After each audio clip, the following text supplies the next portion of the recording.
Britain की महारानी queen Elizabeth द्वितीय का गुरुवार को स्कॉटलैंड के बालमोरल कासल में निधन हो गया है। उन्होंने 96 साल की उम्र में अंतिम सांस ली। इस खबर के सामने आते ही ब्रिटेन में शोक की लहर है। दुनिया भर से लोग अपना शोक व्यतीत कर रहे हैं। भारत के प्रधानमंत्री नरेंद्र मोदी ने भी क्वीन एलिजाबेथ के निधन पर शोक जताते हुए कहा कि उन्हें हमारे समय की महान शख्सियत के रूप में याद किया जाएगा।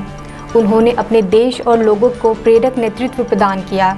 उन्होंने सार्वजनिक जीवन में गरिमा और शालीनता का परिचय दिया। क्वीन एलिजाबेथ द्वितीय मात्र 25 साल की उम्र में महारानी बन गई थी। 1952 में उनके पिता किंग जॉर्ज सस्टम की मौत के बाद से क्वीन एलिजाबेथ ने दुनिया के सबसे मजबूत और चर्चित राजघराने की बागडोर संभाल ली। उसके बाद 70 साल तक उन्होंने महारानी का पद संभाला। इस दौरान उन्होंने ब्रिटेन के 14 प्रधानमंत्रियों का कार्यकाल देखा और 15वीं प्रधानमंत्री लिज ट्रस की नियुक्ति भी की। उनकी मृत्यु के बाद उनके बड़े बेटे चार्ल्स, जो 73 वर्ष के हैं, वह अब ब्रिटेन के राजा बन गए हैं।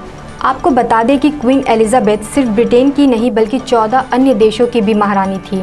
इन देशों में Canada, Australia, New Zealand, Jamaica, Bahamas, Grenada, Papua New Guinea, Solomon Islands, Tuvalu, Saint Lucia, Saint Vincent and Grenadines, Antigua और Barbuda, Belize, Saint Kitts and Nevis शामिल हैं। इनके अलावा 2021 तक इस लिस्ट में बारबाडोस भी शामिल था। लेकिन इस देश ने नवंबर 2021 में ही महारानी एलिजाबेथ द्वितीय को अपने राष्ट्र के प्रमुख के रूप में त्याग दिया था और खुद को एक नया गणतंत्र घोषित किया था। क्वीन एलिजाबेथ जिन 15 देशों की महारानी थी, उन्हें कॉमनवेल्थ रिल्म कहा जाता है। एलिजाबेथ द्वितीय एकमात्र महारानी थी जो एक से अधिक देशों की रानी थी।